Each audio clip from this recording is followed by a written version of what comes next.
Kako najti pravo mero med tistim, kar policija mora početi za našo varnost, pa varovanjem naših temeljnih pravic? Še posebej, ko gre za osebne podatke.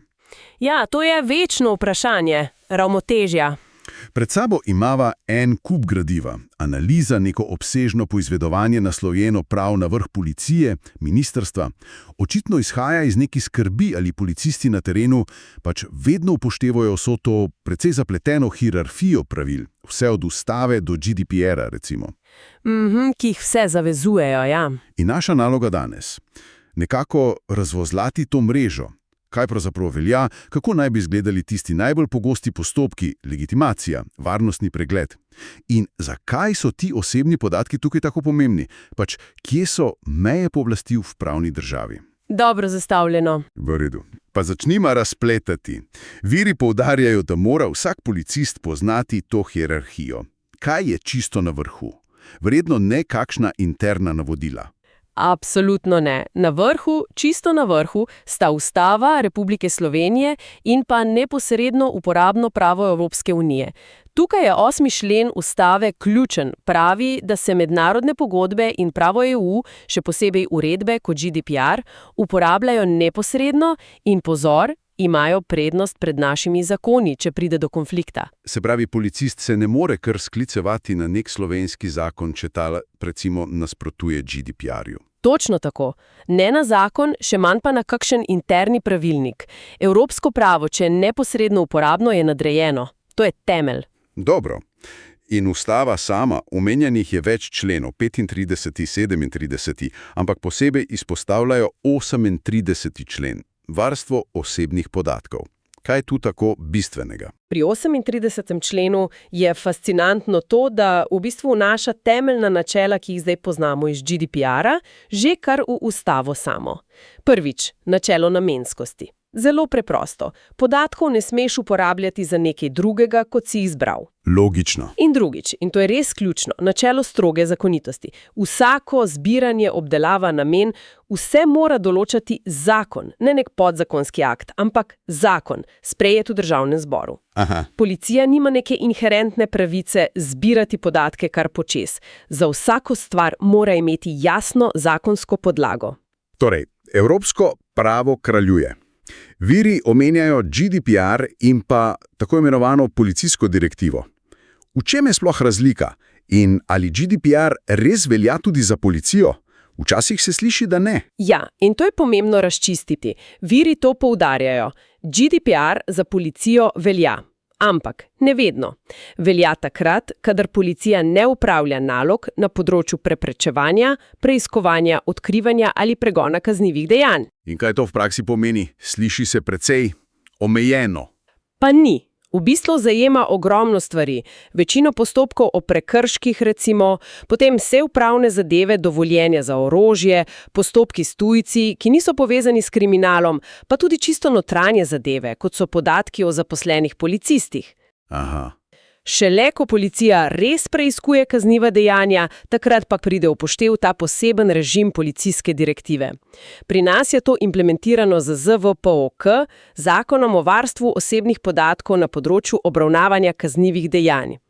Kakšna pa je praktična posledica te ločitve? Je to sploh pomembno za policista na terenu? Je, oziroma moralo bi biti. Če gre za običajno delo, torej po GDPR, so pravila strožja, posameznik ima več pravic, recimo do seznanitve, popravka. Če pa gre za preiskovanje kriminala, po ZVPOK, ima policija logično malo več manevrskega prostora. Recimo, pravica do obveščenosti je lahko omejena, če bi to ogrozilo preiskavo. Ampak ločiti moraš, kdaj si v katerem režimu. Točno.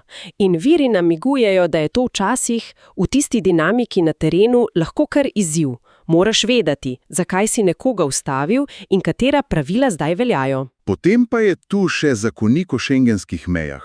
Zakaj temu posvečajo toliko pozornosti? Zato, ker ta zakonik policiji, ki opravlja naloge mejne kontrole, ne daje samo pooblastil, ampak ji nalaga obveznosti. In te obveznosti so potem direktna pravna podlaga za obdelavo podatkov. Ampak spet, ni vseeno, kje si, zunanja meja, notranja meja. Tako je. In razlika je ogromna. Na zunanji šengenski meji, to je pri nas recimo meja s Hrvaško, ali pa Brtnik za lete izven Šengena, 8. člen zakonika zahteva sistematično kontrolo vsake osebe. Vsake, ne glede na sum. Vsake. In to vključuje obvezno preverjanje dokumentov v bazah, kot je SIS, Šengenski informacijski sistem. Tukaj sum ni potreben. Že sam prestop zunanje meje je zakonski razlog za kontrolo in obdelavo podatkov. Ok, ampak kaj pa na meji z Avstrijo, Italijo, Madžarsko? Tam naj kontrol ne bi bilo. Točno. Na notranjih mejah isti zakonik, 22. člen, iskreno prepoveduje sistematično mejno kontrolo. To je bistvo Šengena. Prosto gibanje. Kaj pa tiste kontrole, ki jih včasih vidimo blizu meje? To so pa tako imenovani izravnalni ukrepi. Zakonik jih dovoljuje, ampak pod pogojem, da niso sistematični in da nimajo enakega učinka kot mejna kontrola. To so lahko ciljani nadzori, recimo na počivališčih, vlakih. Morajo temeljiti na neki analizi tveganja, splošnih informacijah, ne pa da ustavljajo vsakogar. Ne sme postati prikrita mejna kontrola. Dobro. Zdaj pa k tistemu najbolj vsakdanjemu stiku. Ustavljanje in ugotavljanje istovetnosti. Lahko policist to naredi kar tako, ker se mu pač zazdi. Brez razloga. Ne, ne more. Zakon o nalogah in pooblastilih policije, ZNP-POL, v 40. členu taksativno našteva razloge. Naprimer? Recimo, če oseba s svojim vedenjem, videzem ali ker je na nekem mestu, vzbuja sum, da je povezana s kaznivim dejanjem ali prekrškom, ali če lahko da koristne informacije, ali če je na območju, kjer je gibanje omejeno. Ključno je, da mora policist imeti nek objektivno utemeljen razlog in ga mora znati tudi pojasniti, če ga vprašaš. Ne sme temeljiti na predsodkih, recimo rasni profili. Tudi pri tistih izravnalnih ukrepih blizu notranje meje. Tam so lahko razlogi morda malenkost širši, recimo prisotnost na neobičajnem kraju ob neobičajnem času, ampak še vedno mora obstajati neka utemeljitev.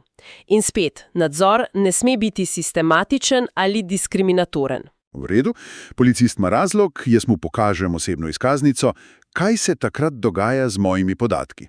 Takrat se, začne obdelava osebnih podatkov. In tu prideta v igro tisti dve zlati načeli. Najmanjši obseg podatkov in namenskost. Kaj to pomeni? Pomeni, da sme policist preveriti samo tiste podatke, ki so nujno potrebni za namen tega postopka. Recimo, preveri, ali obstaja kakšen nalog za prijetje, ali je oseba pogrešana, morda preveri veljavnost dokumenta. Ne sme pa kar tako malo brskati po vseh možnih evidencah iz radovednosti ali za vsak slučaj. To bi bilo v nasprotju z načelom namenskosti. In vsaka taka poizvedba naj bi bila zabeležena? Morala bi biti. Vsaka poizvedba v policijskih evidencah mora biti utemeljena in zabeležena. Ravno zato, da se omogoči kasnejši nadzor, če bi kdo sumil, da je šlo za neupravičen vpogled. Pogosto pa ne ostane samo pri identifikaciji. Pride do pregledov osebe, prtljage, avta. Viri opozarjajo, da se tukaj stvari rade mešajo. Res je, in to razlikovanje je ključno. Naš ZNP-POL loči med dvema glavnima vrstama pregledov, ki jo lahko opravi policist sam, brez sodne odredbe. Pa pogleva. Prvi je varnostni pregled. Ta je, kot pove ime, namenjen varnosti. Njegov edini cilj je najti nevarne predmete, orožje, nevarna orodja, s katerimi bi lahko oseba napadla policista, sebe ali koga drugega. Kako pa izgleda? Izvaja se z otipavanjem obleke, morda s hitrim pogledom v torbo ali vozilo, ampak poudarek je na iskanju nevarnih predmetov. Se pravi, če policist med varnostnim pregledom začne brskati po moji denarnici ali listati po zapiski v torbi, bi to že preseglo namen varnostnega pregleda. Ker v denarnici ali med zapiski verjetno ni pištole ali noža, to bi bilo nezakonito, če ni izpolnjen pogoj za drugo vrsto pregleda. In katera je ta druga vrsta? To je pa osebni pregled. Ta pa ni več preventiven, ampak je že represiven ukrep. Njegov namen je iskanje predmetov, ki so pomembni za kazenski postopek ali postopek o prekršku. Recimo? Recimo droge, ukradeni predmeti, orodje uporabljeno pri vlomu. In to verjetno veljajo strožji pogoji. Bistveno strožji. Zakon zahteva utemeljene razloge za sum, da ima oseba takšne predmete pri sebi ali v prtljagi. To ni več samo splošen sum kot pri identifikaciji, ampak mora biti nekaj konkretnega, kar ta sum utemeljuje. Pa tudi izvedba je drugačna. Osebni pregled se mora izvajati ob spoštovanju dostojanstva, praviloma ne na očeh javnosti in če je le možno, ga opravi oseba istega spola. Podobno velja verjetno za podrobnejši pregled avta ali prtljage. Točno, tudi zato ZNP-Pol zahteva utemeljeni sum, da se v vozilu ali prtljagi nahajajo predmeti pomembni za postopek. Pomembno pa je, da teh pregledov po ZNP-Pol ne zamešamo s preiskavami po zakonu o kazenskem postopku, ZKP. Recimo hišna preiskava ali pa osebna preiskava v kazenskem postopku, zanje pa praviloma potrebujemo odredbo sodišča. In pri vsem tem velja načelo sorazmernosti. Vedno. Policist mora vedno izbrati najmilejši ukrep, ki še zadostuje za dosego cilja. Če lahko nevarnost odvrne samo s pogovorom, ne sme tako izvesti varnostnega pregleda. Če zadostuje varnostni pregled, ne sme upraviti osebnega. Obdelava podatkov je torej stalnica. Viri pa pravijo, da privolitev posameznika tukaj skoraj nikoli ni prava pravna podlaga. Zakaj ne? In na čem potem temeljijo vse te obdelave? Privolitev je v odnosu s policijo praviloma neveljavna. Težko govorimo o prostovoljni privolitvi, kot je nekdo v uniformi, morda oborožen, prosi za podatke. Razmerje moči je preveč neenako. Razumljivo. Kaj pa potem? Skoraj vse obdelave podatkov strani policije temeljijo na dveh drugih pravnih podlagah iz 6. člena GDPR oziroma enakovrednih določb ZVOP-KD. Prva je: obdelava je potrebna za izpolnitev zakonske obveznosti. Kot recimo tista kontrola na zunanji meji. Točno. Zakonik o šengenskih mejah policiji nalaga, da to naredi. Druga podlaga pa je: obdelava je potrebna za opravljanje nalog v javnem interesu ali pri izvajanju javne oblasti, ki je policiji zaupana z zakonom. Se pravi, vsako zbiranje podatkov mora biti vezano na nek zakon. Tako je. Brez izkretne zakonske podlage, ki policistu nalaga ali dovoljuje neko nalogo, za katero potrebuje podatke, je zbiranje protipravno. Pika.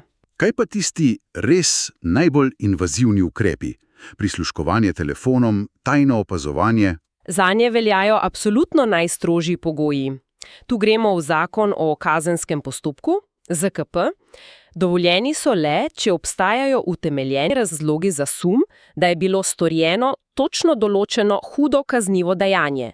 In še to, samo če se dokazov ne da zbrati na noben milejši način. To je načelo subsidiarnosti. Ampak ključno je. Ključno je, da je potrebna predhodna pisna odredba preiskovalnega sodnika, ne odloči policija sama, niti tožilstvo.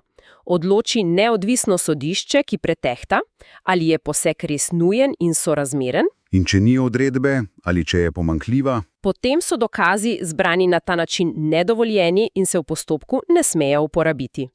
Tudi zakonito zbrani podatki se smejo uporabiti le za tisti konkreten postopek. Vse, kar ni relevantno, je treba uničiti, spet pod nadzorom sodnika. Zdaj pa pridemo do točke, ki jo viri, vsaj tako se mi zdi, res močno poudarjajo. To je osebna odgovornost vsakega policista. Ne gre samo za odgovornost sistema ali policije kot institucije. Sklicevanje na 120. člen ustave. Natančno. Ta 120. člen ustave je kristalno jasen. Funkcionarji in javni uslužbenci, torej tudi policisti, so za svoje delovanje osebno odgovorni. Kaj to pomeni? Ukaz nadrejenega ni vedno izgovor. Tako je. Hierarhija ali ukaz nadrejenega nista avtomatičen bianko ček za nezakonita dejanja.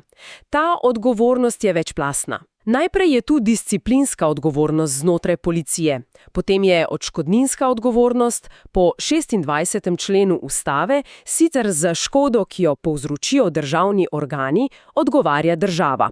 Ampak država ima pravico zahtevati povračilo od tistega uslužbenca, ki je škodo povzročil namenoma ali iz hude malomarnosti.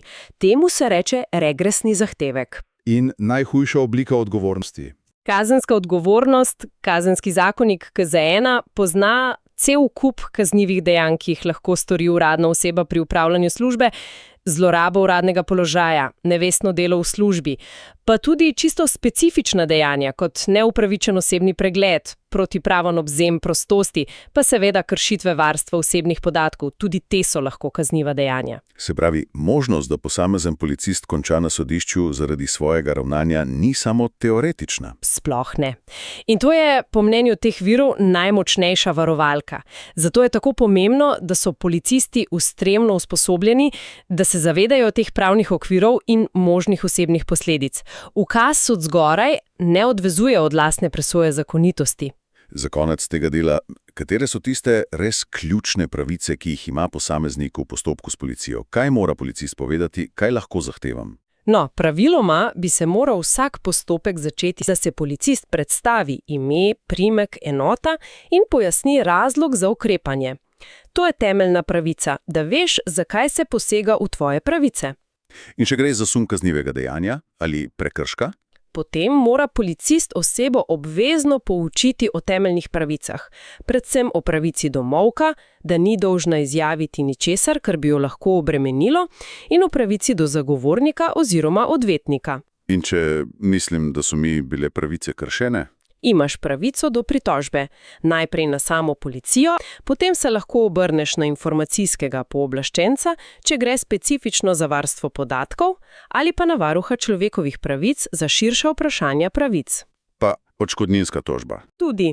Če je nastala škoda, lahko vložiš odškodninsko tožbo proti državi, seveda pa ohranjaš tudi vse pravice po GDPR oziroma ZVOPKD, pravico do seznanitve z lastnimi podatki, do popravka, do izbrisa, čeprav so te, kot rečeno, v kazenskih zadevah lahko začasno omejene. Dobro, torej, če nekako povzamem, slika, ki jo rišejo ti viri, je slika kompleksnega sistema, ampak jasno hierarhično urejenega. Na vrhu sta ustava in evropsko pravo. Ti postavljata meje. Vsak policijski ukrep, posebej tisti, ki zadeva naše podatke, mora imeti podlago v zakonu, biti sorazmeren, izveden s spoštovanjem pravic. Točno. In zdi se, da je ključni poudarek, ki ga želijo dati ti viri prav na tem zavedanju o osebni odgovornosti vsakega policista posebej. Ne gre le za neko abstraktno odgovornost institucije kot celote. Ampak skrb, ki je iz teh dokumentov. Ja, skrb je očitno v tem, ali se ta precej zapletena pravna teorija, vsa ta hierarhija, načela varstva podatkov, sorazmernost, pa na koncu osebna odgovornost, ali se vse to dovolj dosledno prenaša v vsakodnevno prakso, tja, na teren, ali policisti res delujejo z zavedanjem teh najvišjih pravnih aktov in osebnih posledic, ali pa morda včasih prevlada občutek, da je treba slediti predvsem internim navodilom ali ukazom, ne glede na širši pravni okvir. To je vprašanje, ki ga postavljajo viri. Za čisto konec pa še ena misel, ki mi je prišla na pamet ob branju in morda zanima tudi koga drugega. Če naj bi bila vsaka poizvedba policista v uradne evidence zabeležena z razlogom vreden in če imamo kot posamezniki načeloma pravico do seznanitve z lastnimi podatki, kako praktično izvedljivo je za nekoga, da dejansko preveri, kdaj in zakaj je policija gledala njegove podatke? Dobro vprašanje. Še posebej brez prave podlage ali pa celo iz čiste radovednosti kolega. Kateri mehanizmi, informacijski pooblaščenec, pritožba na policijo, so v praksi res učinkoviti, da dobiš to informacijo in nadzoruješ, kaj se dogaja s tvojimi podatki pri organih pregona? O tem se splača malo razmisliti.